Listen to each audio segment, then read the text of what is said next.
Bidasoatik harago, zer dago? Ba horren daia, eta hor irun. Ea, kantak dion bezala, Bidasoatik harago, zer dago? Ez dakit ba, Euskal Herri bat? Ados, Bidasoatik harago Euskal Herri bat dago. Eta? Euritan ederra den eta eguzkitan gehiago. Gaurko programan Bidasoatik harago emanaldia izango dugu hizketa gaietako bat. Baita Ulaintzaren negarra liburua ere, Esne Beltza, Etzakit, epaile lanak, iritzi zutabeak, txapelketako kronikak. Nor dabil lan guzti hauetan saltxan? Jon Garmendia Txuria, eta bere izango da gaurko programako gonbidatua. Jon Garmendia Txuriarekin batera, Xabi Solano trikitilaria ere elkarrizketatuko dugu bidelagun izan baitira urte guzti hauetan. Gaurko programan jaialdiz jaialdi ibiliko gara, Abadinoko bertsio jaialdiko bertsioak eskainiko dizkizuegu batetik eta Antzuolakoak bestetik. Ongi etorri Jon Garmendia Txuriaren hitzetik hortzerara. Gabon entzule bagatoz Antzuolara, gaur bertsoak ta biharko azoka ara. Udaberriko baserritarren gixara, zer jorratua ta zer iraulia bada. Udaberriko baserritarren gixara, biharko lurra prestatzera etorri gara.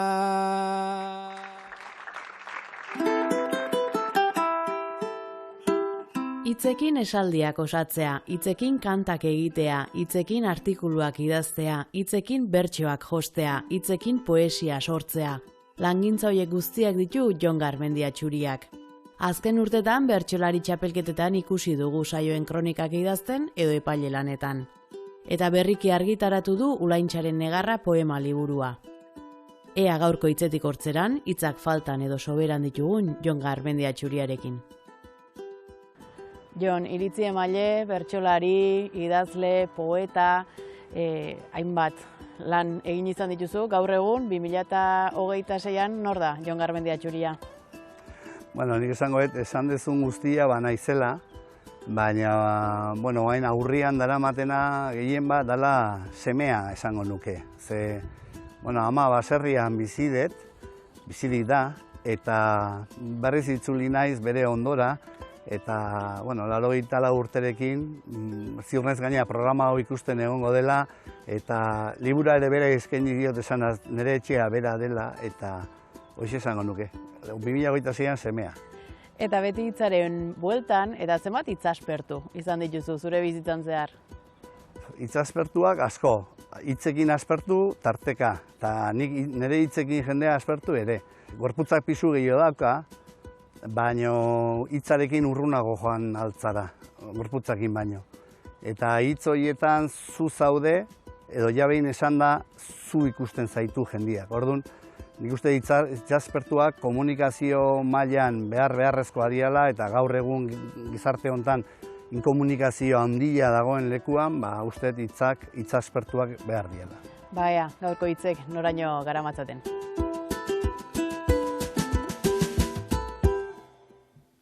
Bueno, Aite semiek sarie. Abarkaz Aite eta Igor semie. Igor, badi urte batzuk gurasuek banandu inziela. Eta ordutik, Abarkazek edo zuraiteko eta esan da. Haukin dauz, bikote saiakera batzuk edo abenturatxoek edo dana alako, baina, bere, soltero ibilbide normala jau. Baina pentsean dau, oin dabilen personari izelikela benetan zerizio plantau eta aurrera itekue, proiektu bat egin aldauen persona bat. Eta eskatutzu, mesedez, gaur gabaz afarire euregaz batera juteko. Mesedez, bere bikoti edo izen biedana, eta zeu juteko. Han, jesarri zarie, afaiten, eta lehenoko minutia tripako minek etorri atzuz. Ale gauda itxoin genduen eguna, eta ekarri dozu zeure alarguna. Durangarrai da bai, baina erdalduna, ta gainera botetan dauena eskuma. Ez aizu, zer da zuk ikusi dozuna. Ez aizu, zer da zuk ikusi dozuna. Bai oso gatz ipini, deustazu kontua, baina gure harremana da bedeinkatua. Gustatzen zait ark duen niganako tratua, berakin egoteko egin dut hautua, ze total nago enamoratua, ze total nago enamoratua. Ointxe dino igual box dauela botauko, ezkerrak behintzat dino nagoela guapo. Hau da zuk kristoa eindozuna gaurko, gauza bat daukat garbi dirua badauko, bestela etzen duen afairik montauko. Bestela etzen duen afairik montauko. Kartera soltetan dau,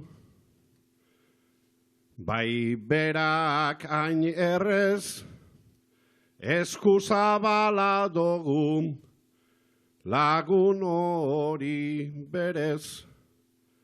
Alde hon asko daukaz pentsatu dut neurez, zuk txardanak ikusi deutzazuz tamalez, maitasun haitxua da ingurukoak ez, maitasun haitxua da ingurukoak ez.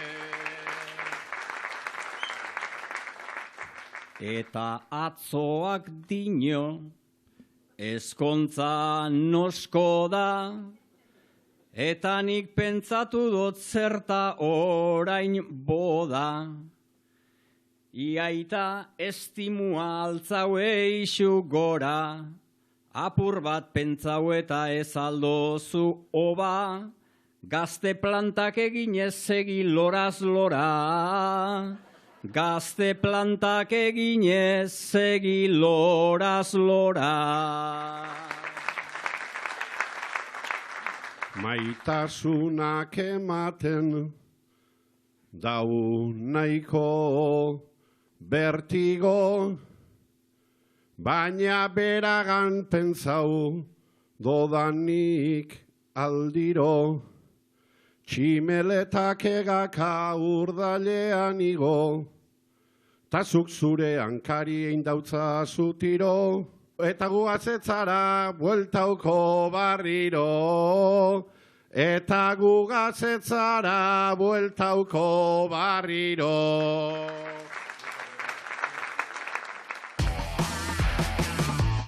Zue bisok, zuen artean, anaiarrebak izango zate, eta zatozte familixat baserritxar tradizional batetik, bai? Zuen gurasuen ogibidea abeltzaintzatan ekasaritza izen da, zuen gurasuen abe bai, eta abar luze bat.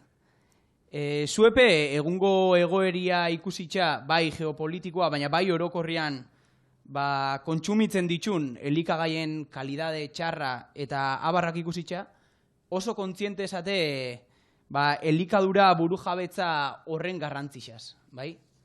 Bisok zate oso kontziente. Ala eta be, elik horren aurrian betebihar sozial muko bat sentitzen dozu, negozio horrekin nola baitzadik aurrea itxeko, eta kalidadezko produktu horrek gizarteai ematen jarraitzeko. Txaberrek nahi xau dozu hau dana albora utzi, eta beste lanpostu batera jun kondizio hobetan. Abitzen gera tradizio bat, bere luzean galtzetik, naizta ez geran erresirtengo, gaur gauden zulo peltzetik. Ekina eta nundik egina jaso bategu etxetik. Zer da ulertu ezin dezuna, buru jabetza hitzetik.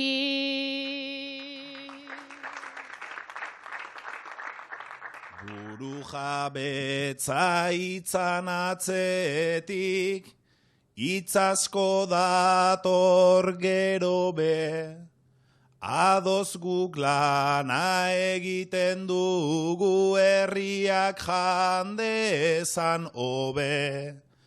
Eta albada merke salduta eta dirurik ez gorde, nork izendatu gintuen heli, herriaren salbadore. Salbadoreak garenik txaber, hain harin ez dut esaten, baina sistemak irentsi zaitzan, ere zaila zait jasaten. Gurea eutxi beharko daba, orain momentu zail baten, biharko egunez beste batzuek, nondik jan izan dezaten. Biharko egunez beste baten bat bizi dadin angustian, gerria oego gorrean ta oina galtzerdi bustian. Ikusia dut zenbat kobratzen den gaur egun industrian, tain beste diru ez dut ikusi, nire bizitza guztian. Fabrika baten sartuko zera jornalari aber, lehen ere hortan ibilia da, herri hontan nahiko alfer. Etxean jaso dezun guztia ere aztuko dezu laster. Lehenengo hitza jango baitezu, baina hortik aurrera zer.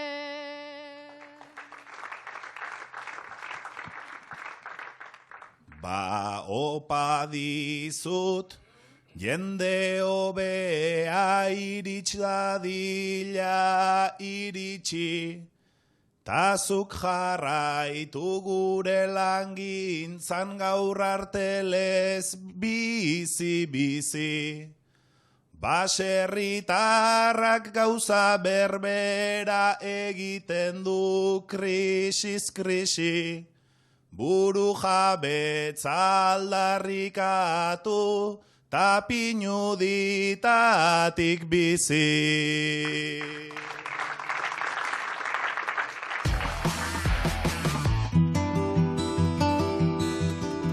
Jon Ulaintzaren Negarra liburua argitaratu berri duzu, poema liburua. Zer esan nahi du liburu honek zuretzat? Bueno, nire odisea esango dugu, ez? Piskat nola partitu nintzen, nola baserri batetik bizi, hazi, ezi, eta ala beharrez, kartzela edo atxiloketen beldur, erbestera jotzea, ez? Zer den eta zer denan bizitzea eta itzultzea, ez? Pixka bat hori da odisea hori, eta hori da kontatzen dudana. Asko harrituko dira akaso lehen liburua duzula jakin da?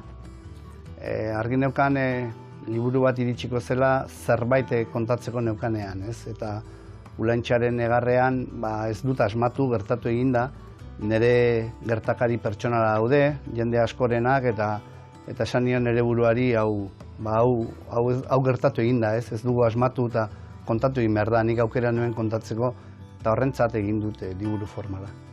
Arrazoi politikoengatik, etxetik alde egitea egokitu zitzaizun, eta urte horietan idatzitako poema liburuak dira, urte guzti horietako poemak nola gordetzen dira? Ez dakit, nire poema bakoitza begiratu dudanean berriz ikusi dut gertakari bat, ez? Eta nik identifikatzen duen ongi. Hor agertu ditut batzuk, badira agertu gabe utzi ditudanak, da biluzteko modu bat eta biluztu behin egiten, zara ezin duzu bi aldiz egin. Orduan, kantu gintzari lotua egona izan beste urtetan, 30 urtez, eta kantuak ez ziren leku askotan poemak zeuden. Eta liburua irakurtzen duenak zer topatuko du bertan?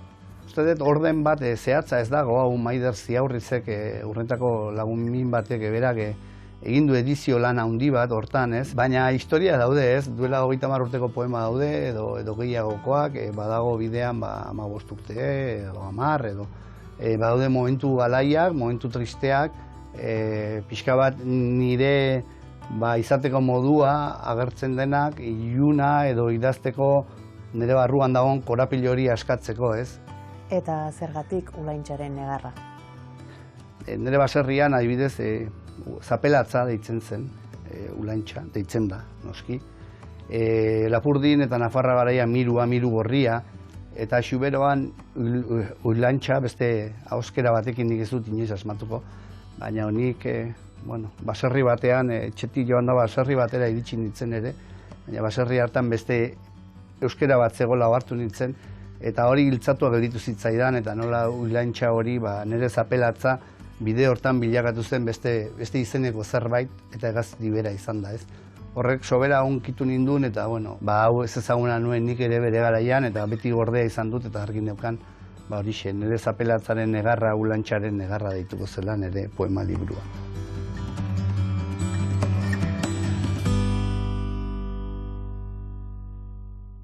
Hemen urtarrietik eta udaberrixan ja pixka bajau da, nahiko pilpilan eukidu Gipuzkoako taldekako bertsolari txapelketia, bai? Ez dakizuen ontzat, izenda txapelketa bat Gipuzkoa mailan antolatu dana taldeka, eta helburua izenda pixkat, herriarteko bertso eskolen saretzia, harremanak sortzia, eta nola ez, plaza asko ez dauken bertsola isei, plazan bat bermatzia, bai? Bestalde, aipatzia maiatzako eta marrian finala izango dala, aian, jutian nahi da berantzat. Kasu hontan, zuei tokau jatzue elkarren aurka kantatzea. Baina oso egoera diferentian. Aroa, zure taldiak, herrikua baino ematen dau Gipuzkoako selezinoa. Punta-puntakoak, junta usate. Oier, zure kasuan pixkat herrira ekarrikuta izango zen antzuelako talde amateurra. Generalmente, kanta baino kante geixo emoten da bena. Aroak dauka mingain zorrotza eta burua harina, ta oso azkar deskubritzen du puntu errimen jardina. Ulernezake selekzioa kapitaleko bazina, Gipuzkoan hernaniarrek egiten dute berdina.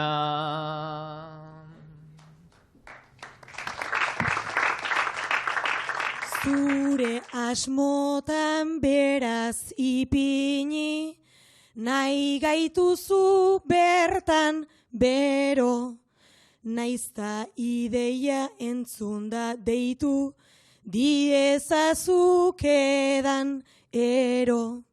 Bada ezpadazuk horrelako, Garaipenen bat espero, pentsa ze fama hartuko duzun, guri irabaziz gero. Selekzioak askotakoa izan lezake klasea. Irizpidetan aukeratuta gero egin balantzea. Desafio bat izan zen hemen hain pasa zuen trantzea. Planteatzen ari zaigu egaina futbolera bueltatzea. Orduan ez da alperrikoa, izan zuen saiakera, behin probatuta erabakia, izan zen guazen aurrera. Egizu ondo emango dizut, gaurko honetan aukera, ta hurrengoan ondo bazabiltz, sartuko zaitut gurera. Nola ez diren gauza berdina, taldean eta bakarka. 4 urtetik behin da mundiala, bertan jar liteke marka. Hemen ainondo moldatzen dira, enparauak eta mata. Gipuzkoan da herri artean, eta Araban kuadrilaka. Bai ezkaitu jaten herriak, faltatzearen trantzeak, ta pozten gaitu lagun artean, bertso batzuk kantatzeak. Igual nahi ditut zuen aurrean, mugitu aurreak, atzeak, ze inbidia ere ematen dit, zukain ondo pasatzeak.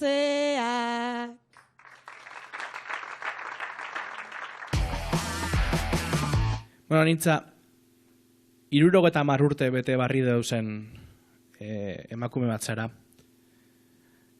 Danek esate dut zuen, jubiletan zarenetik aurrera, dana daie, fatal. Kuadrilakoek aurretik be, zu baino lentsu hau jubilau eta ze txarto. Eta abestie, eta bata. Honintza zu, sekule baino hobeto, sentitzen zara ointxe bertan. Ja ez daukat arrazoirik, despertadora jartzeko, ez daukat ume txikirik, bazkaria ipintzeko, ez daukat behar handirik, inutilak jasateko, ta askatasuna daukat, kalean libre joateko, gaztetan ibiltzen nintzen, orgullosa ta ederto, baina orain ondo nago, egidanak esateko. Baina orain ondo nago, egidanak esateko, zeia inozenaz egongo, nagoen baino hobeto.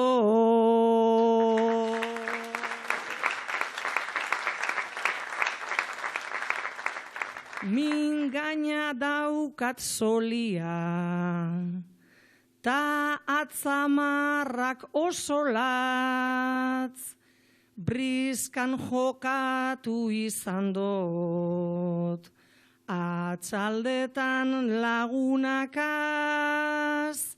Benidorrera buelta bat, ondoan dagoan agaz, eta hortik aurrerantza, divertimentua dagatz, baina espilu aurrean, oso ondo topetanaz, begiak zarratu eta libre hartzen dut nik arnaz. Begiak zarratu eta libre hartzen dut nik arnaz. Bizitza bizi behar da, sasoian sasoikoaga.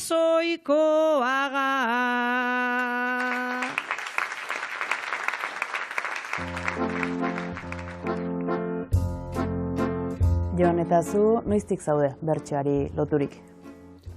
Bertsoari lotuta umetatik. Gure baserrian, ni Franko hil aurrekoa naiz, eta baserrira bai aitak, aitonak ekartzen zituzten beti bertsolariak, edozin ospakizun ia auzokoak gonbidatu eta ia ilegalak ziren elkarketa haiek, ez? Orduan baserrian ohitura eta kultura asko egonda, batez ere bertsoaren inguruan. Eta gogoratzen duzu bertxotan egin zenuen lehen aldia, jendaurreko zure lehen aldi hori? Nik kantatu nuen taberna batian, hau da, kalian. Ez dakit, guk montatu genuen Hernanin tabernako bertsolari txapelketa. Oroitzen dut, montatu genuela txapelketa hura, beti kalean kantatzen genuelako, ez? Gero bai oroitzen dut, nun kantatu nuen Urrietan, kantatu nuen, Horita mar gutxi zan, bentsa Jose Lizaso zen, Jose Agirre, Lazkao txiki zen, abandik hor, bizirik, beraz. Eta nik kantatu nuena, aurretako ez dakit, bat zontzen, ongi. Gero horretzen ditut, baina txapelketa gutxi egin dut, egia esan, eta herri artekoa Jokin Sorozabal eta Aitor Mendiluzerekin, eta Anatxekin, eta egin genuen Urrietan doain, talde, eta horiek horretzen ditut, hola bereziki, importante bezala. Gerora txapelketan izan zara, kronika idazle eta baita epaile ere, zeinetan aritzen zara gusturago? Sinisten dut bertsoa bultzada eta indarra behar dituela eta ertz askotatik indartu eta lagundu behar dela, ez? Eta ni biziki gustora ibili naiz, kazetari gisa, kronikak idazten, nire iritzia ematen, sare sozialetan, gustatzen zaidan saltxa bada, eta epaile izatea behartu naute, ez dut esango azken batean behartu dut nire burua, ni maitenun asko Joakin Arregitxe, era epaile ibiltzen zen, Txilaban, eta gizon sentibera eta onkitzen induna asko, eta bera hiltzerarik eta hola. Nik esan dut, nik ere sentiberatasun hori ekarri nahi dut epaile gisa, eta ez dakit, uste dut, saiatuz behintzat, ez? Eta bertsozale bezala, zuretzat ze osagai behar ditu bertso on batek? Bertso bate niretzat behar du komunikatu, behar du ulertu momentua eta momentuko entzulearekin harreman bat josi. Behar du izan, albada magia piztu. Eta uste bertsolari bakoitzaren alegina horren bidean joaten dela. Hitzetik hortzeran, gonbidatu guzti, galdetzen diogu zein den euren bertsoaldi kutxuna, zurea zein da? Bereziki maite dudana Sustraiko Lina da. Sustraiko Lina iruditzen zait intelektual bat, eta josi ditula bertso batzuk idatzi zuzteko, narratiba egiteko, literaturarako edo poesiarako, esaldi laburretan, ez? 2017an, Amurrion, kantatu zuenarekin gelditzen naiz. Sekulako indarra duten bertsoak eta postura direla nola pizti bezatuak garen eta nola beti jokatzen du eta beti ematen du hausnarketarako bide bat. Eta horregatik Sustraiko Lina hautatzen dut eta lan hori. Ongiru ditzen bazaizu, entzun egingo ditugu. Usaina sumatu eta urduri jarri zara. usaina sumatu eta urduri jarri zara. Zergatik ote da hain krudela, egun taileen joana, zergatik jartzen ditu parean, geroa eta iragana. Mutil jator bat maitatzen nuen, eta biseme txiki nituen, nintzen emazte ta ama. Baina somatu zaitu danean, berriz pasilloan barna, sudur zulora ailegatu zait, zuk duzun Dolce Gabbana. Zuzarelako noizbait tabernan, inguratuta musu bat eman, ta nere bizitza plana, dantzan jarri zenidana.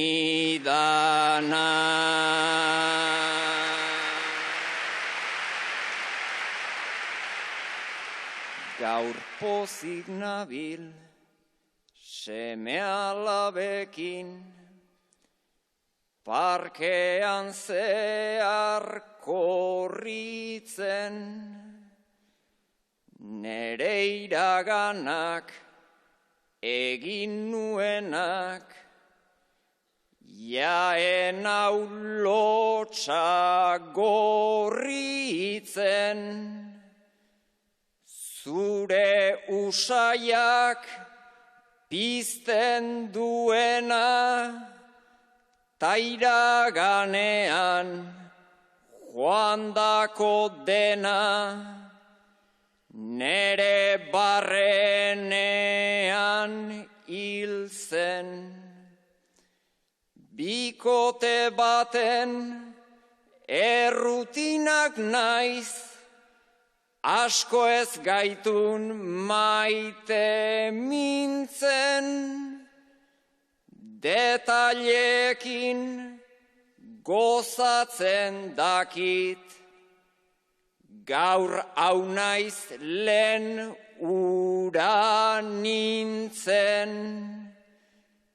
Pizti bezatu batzuk garagu, baina saiatu beharra daukagu, bizitza erabakitzen,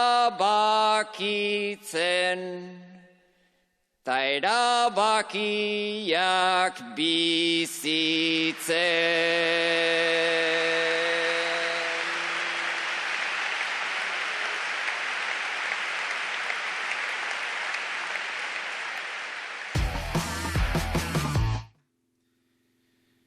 Zelakoa izan zan zure lehen parranda. Berez enekien non jarri behartzen langa. Pentsatzen nuen ia non dauen estanda. Baina orduan horren gazteak izan da, txasko handi bat izan zen, egia esan da. Urteekin aldatzen da, jaiekiko ikuskera. Lehen dena zen barraketan, joan batetik bestera, gero apurka ausartu, erretzera edatera, ta apurka sartu ginen, mundu erraldoi batera, deskubritzeko izan da, bertan 11 aukera, harremanak egin ditut, lagunak tope-topera, gauza gehiago ikasi nahi dute mendik aurrera. Gauza gehiago ikasi nahi dute mendik aurrera.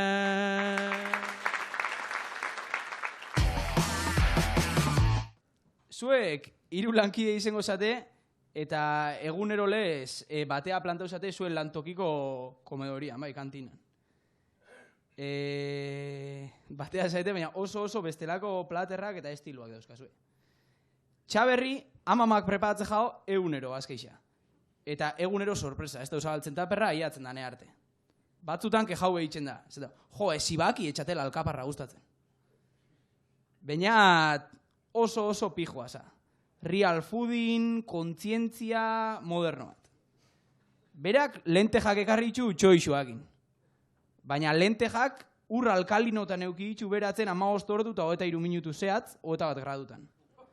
Txoixoa, altitude altuan ez itxako txerritxi dator. Txerritxia, askatasun emozionalian eta terapian bizi doztian. Gatza, Himalaiatik. Baina astuan, CO2 astarna gutxitzeko. Dana hola. Eta aroak egunero menu berdina. Makinan, txaka maionesiakin sandwich bat kaukatzeko apuntu da ona. Coca-Cola 0 eta kafe utza. Postreako zigarro bat. Amamaren taperra dut beti bezela, ilusioan eukan makarroia zela, ta beti da tortilla baina la abuela, baina la abuela. Ezin dut ulertu nola ez zauden alai, amamaren tortilla ez alduzu jan nahi, nahi baduzu aldatu dezakegu lasai, dezakegu lasai. Lenteja eta txorixo ni hemen nabil bixi, baina zozo xamarra dago nahiko bitxi. Astoa oraindik ez da etxera iritsi, etxera iritsi. Zure astorik ez dut nahi beinat lentejatik, zure sandwicha ere nahi dudan ez dakit, baina aldatuko dizut zigarroagatik, zigarroagatik.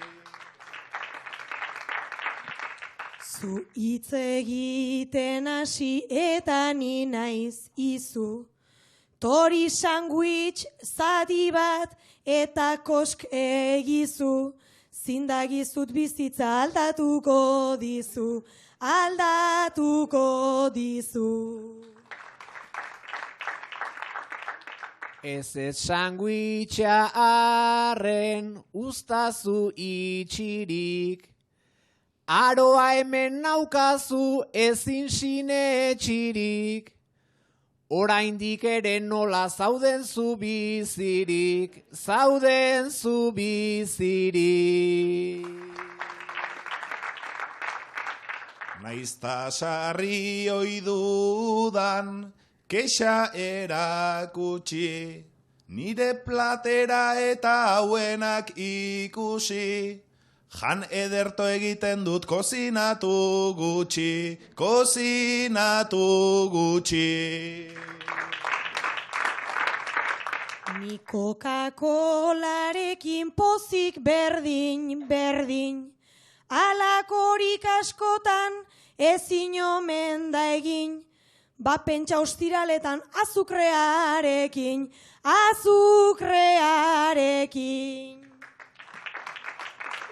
Aberrek menua du aurrez hitzartua, aiamona gaixoa daukat hiltzatua, hortxe daukazu erdi esklabizatua.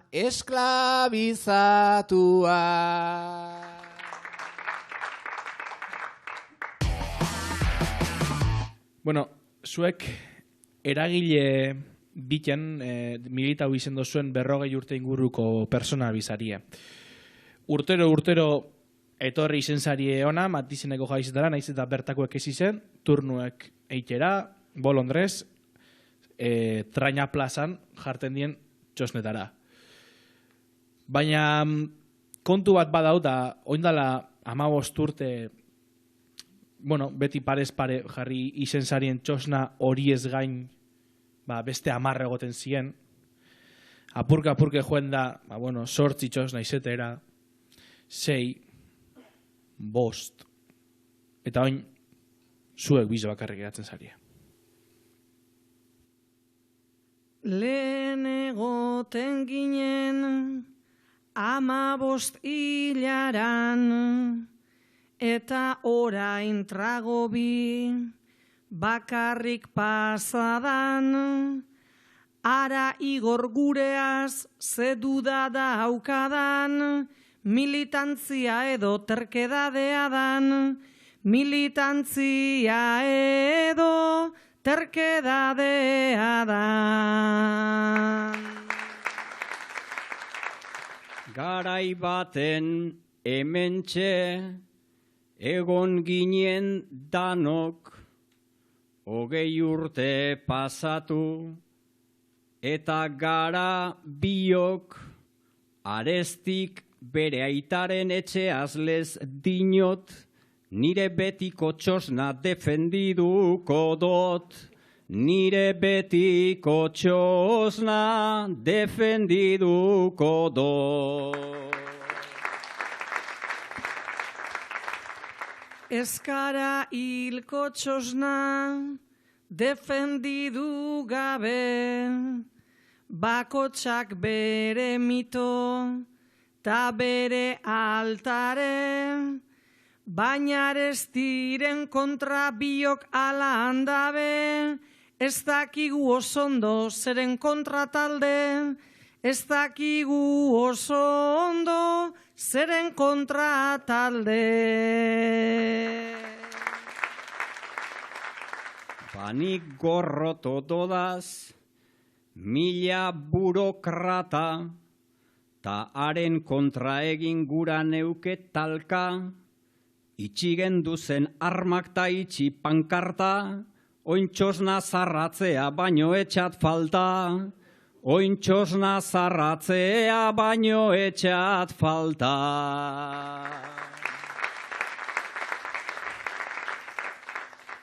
Holan joango gara, akaso hemendik, armak eta pankartak joan ziren lehenik, gero reziklajea, heldu zan golpetik, ta aikontenedorak falta direnetik, ta aikontenedorak falta direnetik.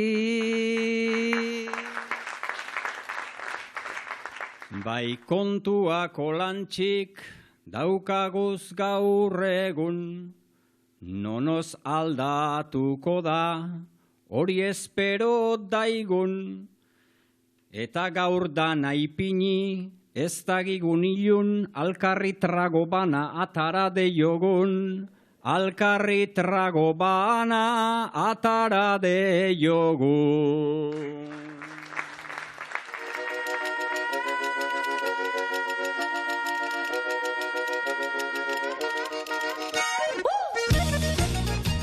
Jon Garmendia Txuriaren letragile ibilbidea ezin liteke ulertu Xabi Solano trikitilaririk gabe.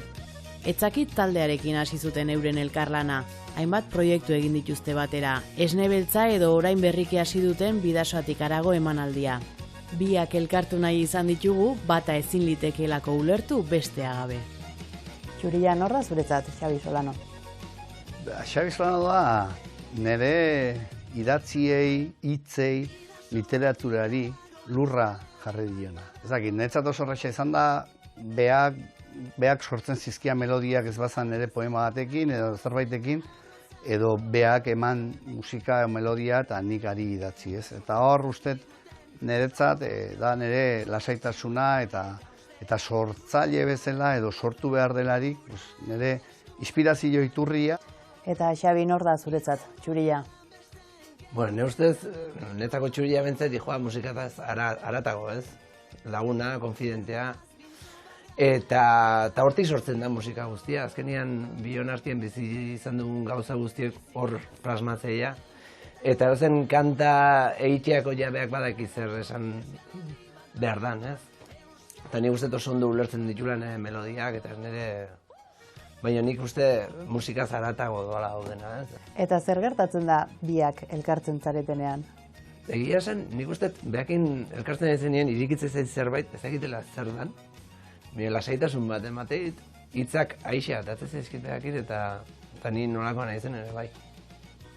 Bereiztuak egon geha eta elkartuak, eta gauza asko bizitu ditugu elkarrekin, eta umetatik ezagutze geha, umetatik esan nahi nerabezaro bat. Beha nerabezan eta ni pixka delduago, baina esan nahi bide bat egin dugu, eta elkarrekin egonda naiz da bereiztuta egon, ez? Eta hori kristona da. Zer da Bidasoatik harago emanaldia?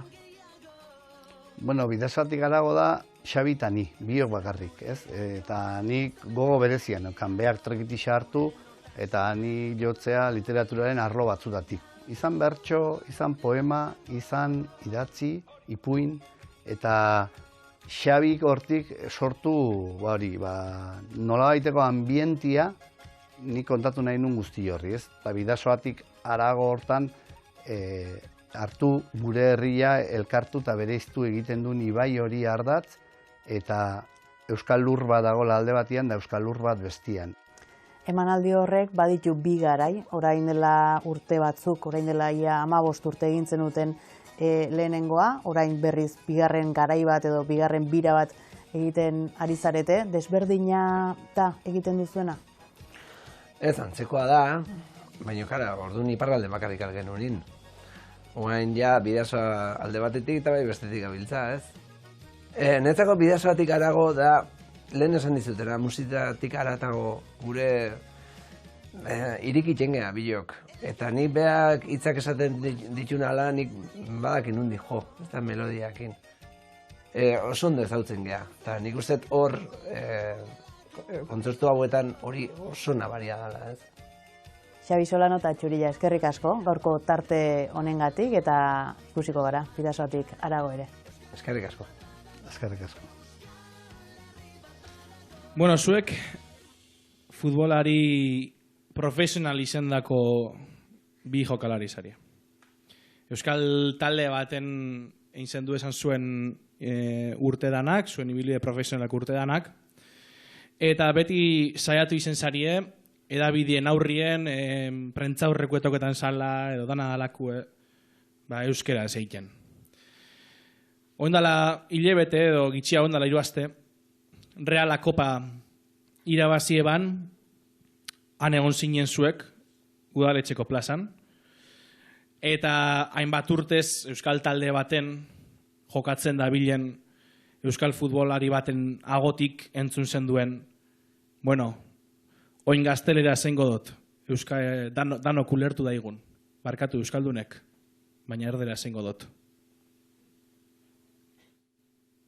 Guretzat oso importante esan euskararen presentzia, baina ez da be guztiek jaso itxitako erentzia. Nun gelditu da garai bateko jentean koherentzia, barriro dago zalkarren kontra, futbola eta kontzientzia.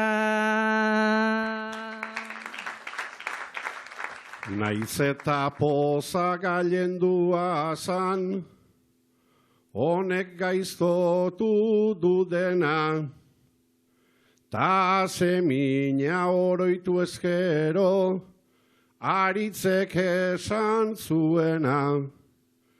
Euskal Herrian eta Euskara orain aldugu problema, ez dakienak parka eskatzea, litzateke normalena. Alakoetan sentitzen dana, ezin da errez azaldu, han egon zana mindu egin zan, kontra dagoan azalbu. Azken batean diario baskon, ez dogunez nahi azaldu, parkatu esan lehenengo baina, gero geureak zapaldu.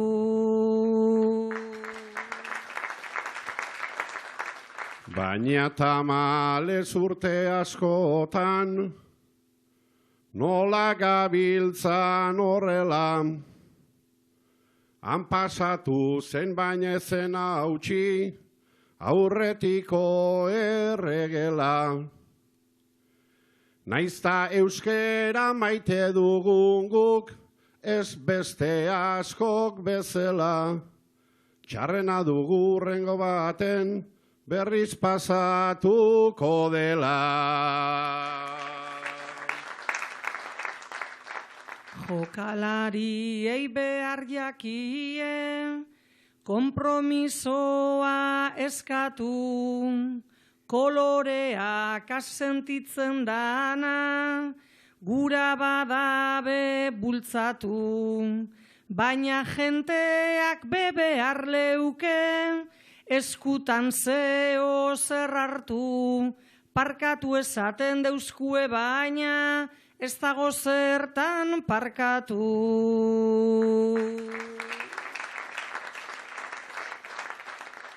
Baina tamalez, notiziorrekin joan zaizkigu egunak, eta bakoitzak argitaratu, ideiak eta jardunak, berdin gorritxo zein zuri gorri, edota zuri urdinak, guk talde denak gura ditugu txapeldun ta euskalduna.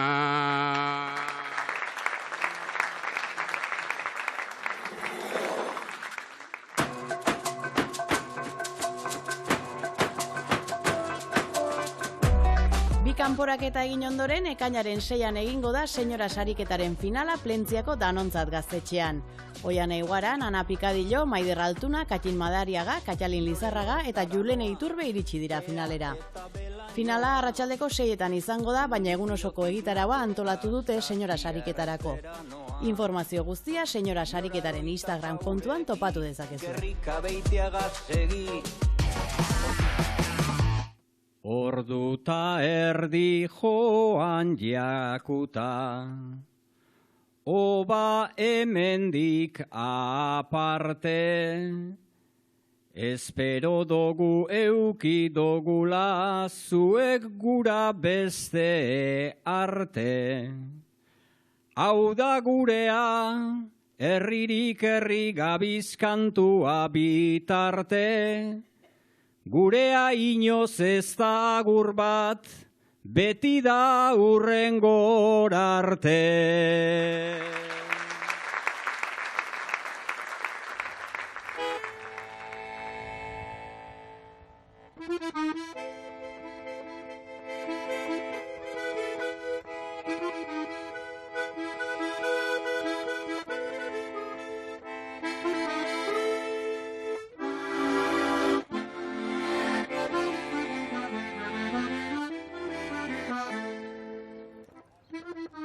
Trokaderoko lorategien ondoan lortu nuen lana, tailer txipi batean, deklaratu gabea zen, beltzean noski. Dokumenturik gabe bizizarenean ez dago gehiago eskatzerik. Champagne botila batekin ospatu nuen lana lortzea. Tristea da, lan egin beharraren ospakizuna. Eiffel dorrea ikusten nuen egunero Sena ibaiaren beste aldean, eta turistek dirutza ordaintzen zutela. Eta ni, ura ikusteagatik ordaindua nintzela. Halako zerbait esaten nion nire buruari. Algeriako Tarek eta Tunisiako Usman nituen lankide. Ziren elkarrekin ondo konpontzen. Algeriako gerraren da Tunisiako guduen liskarrak bere egin balituzte bezala. Baina Tarek futitzen zen Algeriaz, 5 axola zitzaion.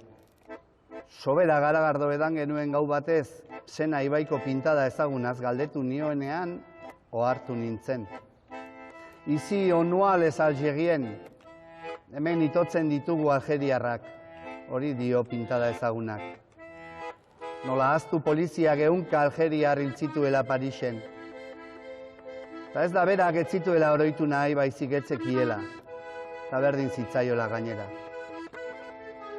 Usmanek ere ez zuen bere sorterria faltan sumatzen. Naita ies egin zuela kontatu zidoan. Ez zituelako bere herritarrak jasaten. Eta ni isilik, baina ezin aberririk gabe bizi. Pompidou, Montmartre, Notre Dame edo Pariseko edozin bazterretan euskaldun bat gurutzatzen nuen bakoitzean, ura besarkatzeko gogoa baizik ez neukalako. Eta Sena gainean, Pont Nefera joaten hasi nintzen arratsaldero. Hango baranda gainean bikoteek nola isten dituzten kandaduak ikustera. Giltzarrapoa giltzarekin itxi, elkarri musu eman, eta ibaira giltza nola botatzen zuten ikustera. Giltzari gabe giltzarrapo hori inork ez duela irikiko, betirako itxita egongo dela. Hori esaten du Sena ibaiko mitoak. Maitasun horrek betirako iraungo duela. Eta nik, nire herriaren ganako maitasuna ikusten nuen kandadu horietan. Nire askatasuna ere preso hartzen zuela maitasun horrek. Kate batez lotuta nengoela han, betirako kartzela bat izango balitz bezala. Horregatik deitu nion maitasun horri maikatezuna eta askatasunari askatezuna.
Thank you.